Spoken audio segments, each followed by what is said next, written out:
వచ్చేనే బాలయేసు పాద చెంతనే బంగారమే సామ్రాణి బోళమిచ్చేనే పరిశుద్ధుడు పుట్టాడని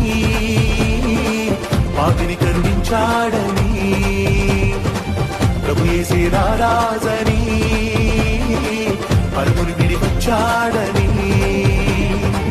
పరిశుద్ధుడు పుట్టాడని పాపిని కరుణించాడని ప్రభు యేసే రారాజని పరముని విడి వచ్చాడని